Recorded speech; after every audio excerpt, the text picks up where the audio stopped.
dirais, la première chose que cette loi a apportée, c'est la transparence totale que le caractère donc de cette loi, c'est une loi très transparente. Donc, elle s'est fixé des objectifs assez précis qu'on peut énumérer.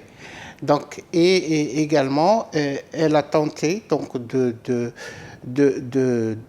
rendre transparentes toutes les procédures, toutes les règles de fonctionnement et également donc afficher clairement donc quelles sont les garanties, quels sont les avantages de cette loi. En plus de l'aspect transparence, donc il y a également donc l'aspect lié à la stabilité juridique qui est clairement affichée dans cette loi. Donc non seulement il y a le principe donc de la non remise en cause donc des avantages obtenus en cas de révision de la loi, mais également il y a l'engagement du gouvernement et je dirais encore plus l'engagement de Monsieur le Président de la République de stabiliser cette loi pour une période de 10 années. Maintenant, bon, pour revenir un peu sur les objectifs de la loi, je peux vous citer. Donc, la loi vise donc à développer des secteurs bien précis. Donc, ils vont être définis clairement dans un texte réglementaire, ce qu'on appellera les secteurs prioritaires. La loi également vise à assurer donc le développement régional. Dans le corps de la loi, nous avons un régime qui concerne les zones et il y a donc dans cette loi, donc dans le projet de loi disons, il y a 5 zones différentes. On y reviendra lorsqu'on va parler des régimes. Vous avez également donc la loi a clairement affiché l'objectif donc de favoriser le transfert technologique et le développement de l'innovation de l'économie. La généralisation de l'utilisation des nouvelles technologies, également donc le renforcement et l'amélioration de la compétitivité et la capacité d'exportation donc de notre économie nationale, donc ainsi que d'autres objectifs. Maintenant, sur le plan strictement technique, nous avons donc une révision un peu des attributions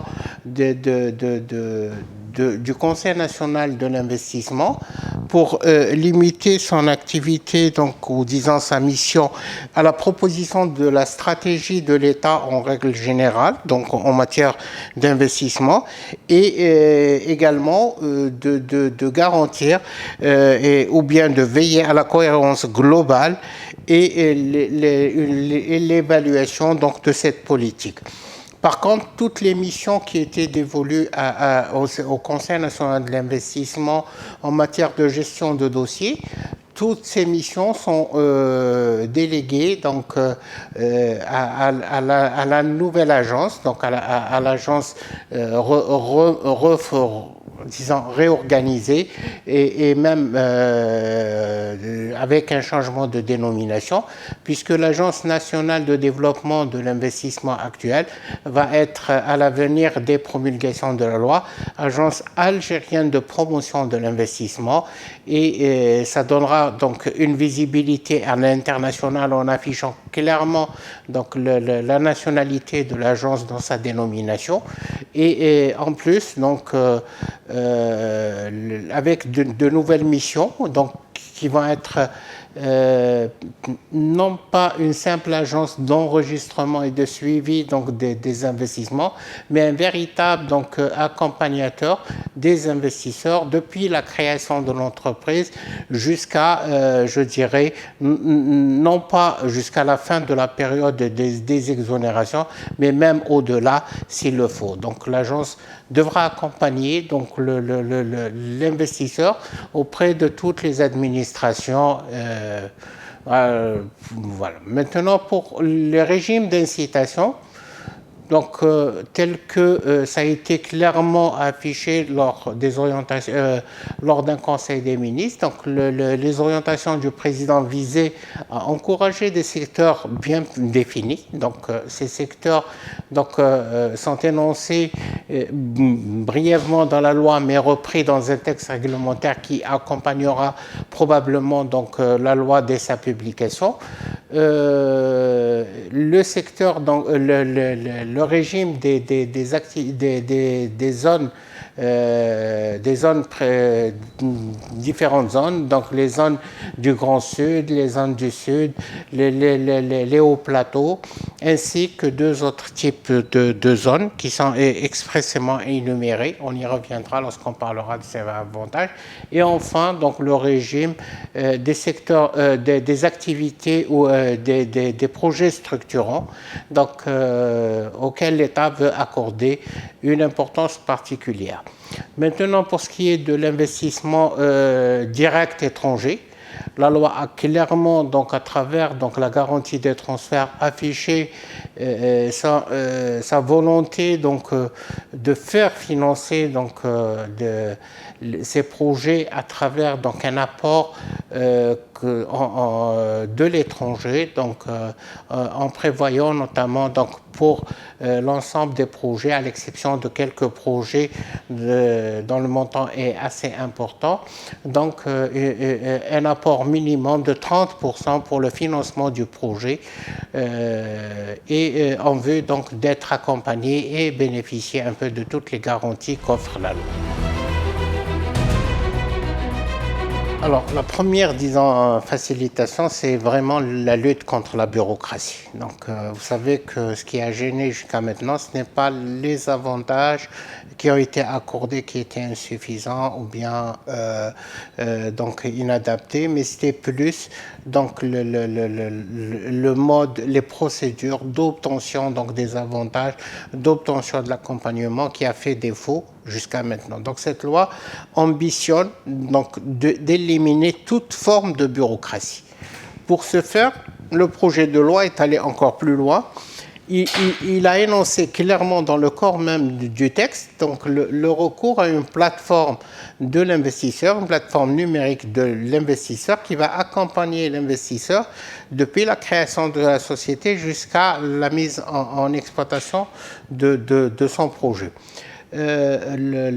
Cette plateforme, donc non seulement donc elle mettra à la disposition donc des potentiels investisseurs tout type d'informations nécessaires donc à l'investissement, donc que ce soit les opportunités d'investissement, éventuellement les possibilités de partenariat, les avantages, les régimes d'incitation et les avantages, les procédures, tout ça sera défini dans cette plateforme et dans son aspect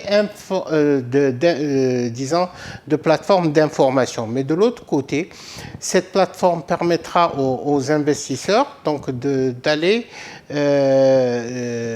directement sur la révision,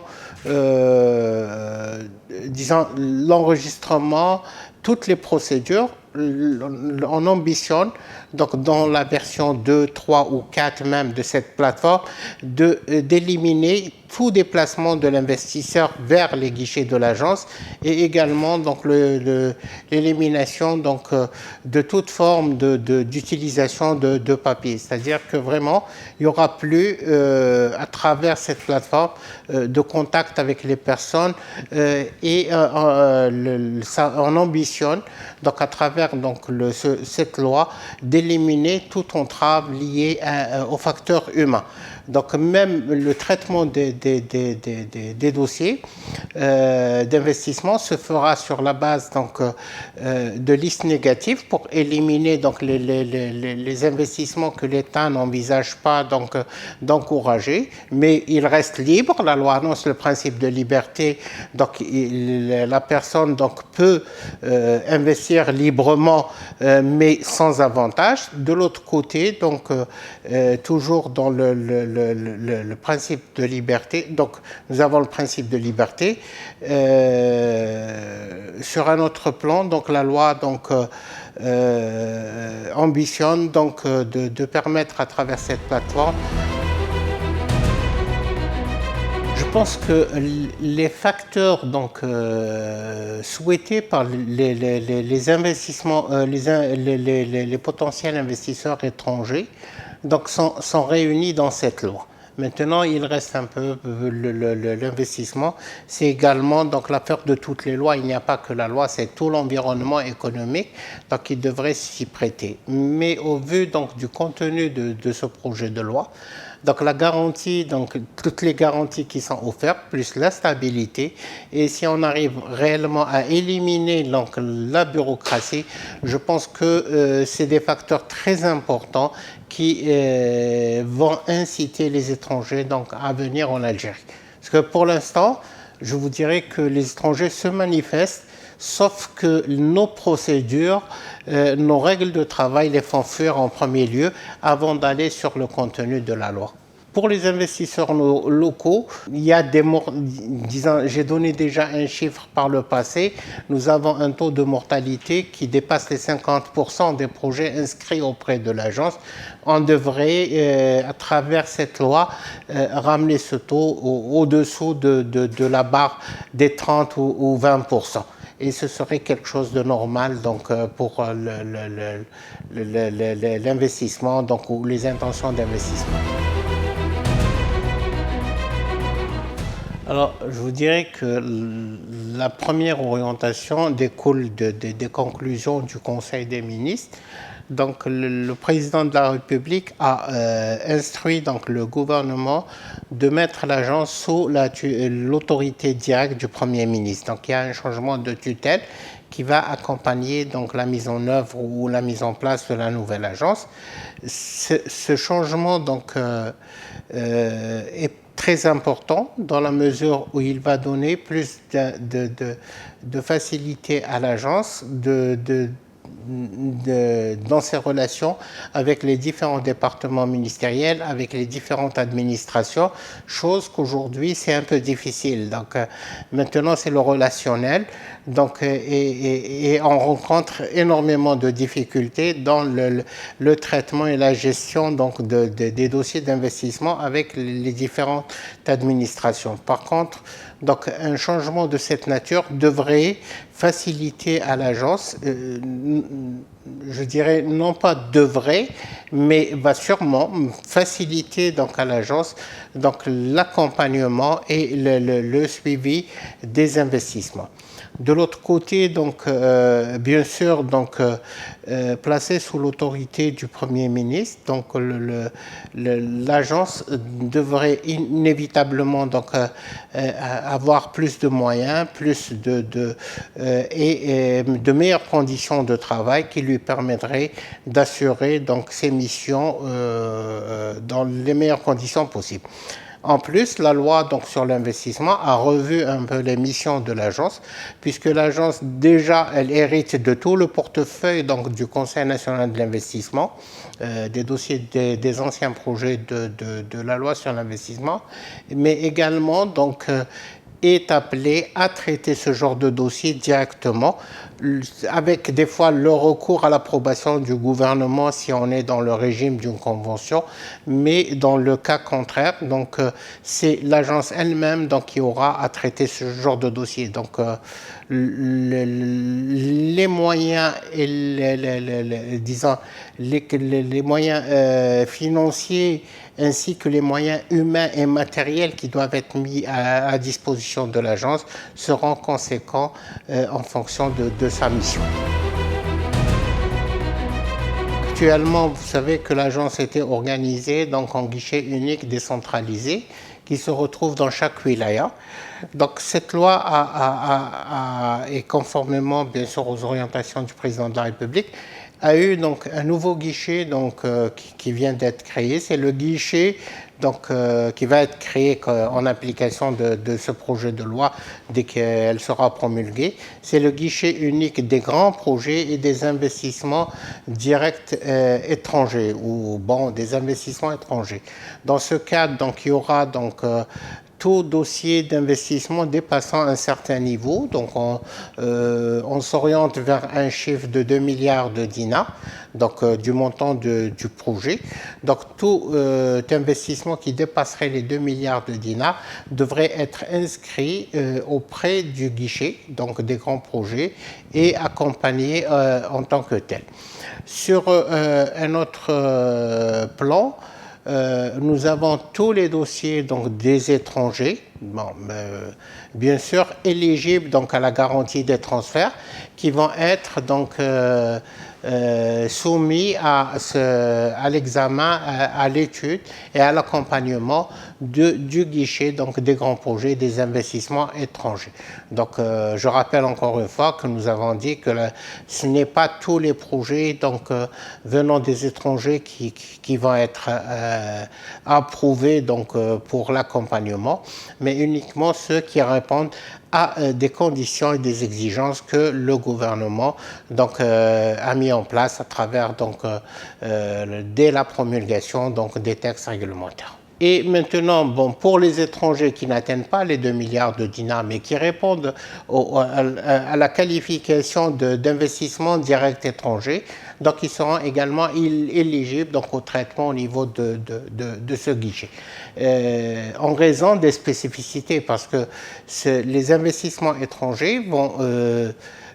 nous devons savoir un peu, il y a des informations un peu spécifiques qui ne sont pas donc nécessaires pour le cas donc des investissements nationaux, par exemple la nationalité donc des porteurs de projets.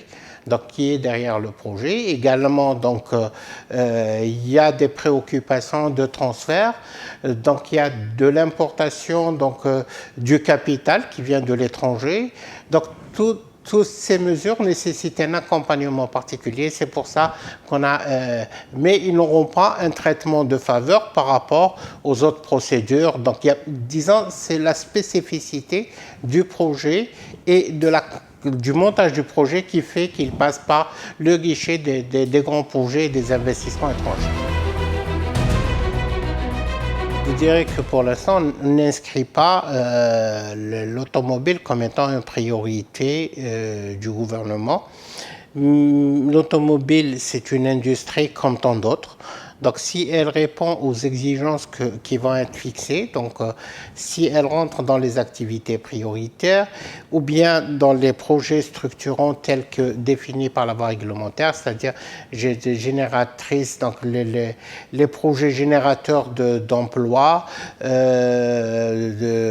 également donc à forte potentialité donc d'utilisation des ressources locales, donc la matière première locale. L'encouragement de la sous-traitance, etc. Ces projets, bien sûr, peuvent être inscrits soit en tant que projet structurant, soit en tant que projet ordinaire, donc entrant dans le cadre des activités prioritaires. À défaut, ils sont libres s'ils remplissent donc les conditions du cahier des charges, ils sont libres donc d'aller sur, mais ne seront pas éligibles au projet. Mais en principe, donc ce genre de projet va probablement donc bénéficier donc des dispositions de la loi sur l'investissement. Pour être très honnête, la mission est très importante et très lourde et c'est pas quelque chose de facile parce que donc nous avons donc à mettre en place donc la nouvelle agence, les nouvelles structures de l'agence telles que le guichet des grands projets, redéfinir toutes les procédures, accompagner donc la mise en œuvre de cette plateforme qui est, je le rappelle, une plateforme du gouvernement dont la gestion est confiée donc à l'agence parce que cette plateforme aura un accès multiple donc à différents niveaux et c'est plusieurs intervenants. Donc l'agence ne fait que gérer cette plateforme pour le compte du gouvernement. Je n'ai pas de doute que cette loi donc va apporter un plus, notamment, je le répète encore une fois, à travers sa transparence, également donc les garanties qu'elle a offertes. Et une des garanties importantes que j'ai omis d'évoquer tout à l'heure, c'est la fameuse commission de très haut niveau qui est installée au niveau de la présidence, qui est chargée donc de statuer sur les recours des investisseurs. Donc ça c'est très important. Et Rabbi Inch'Allah yuwaffaqna, donc dans la concrétisation donc des différentes missions et bien sûr donc nous permettre un peu d'être à la hauteur un peu des attentes des pouvoirs publics.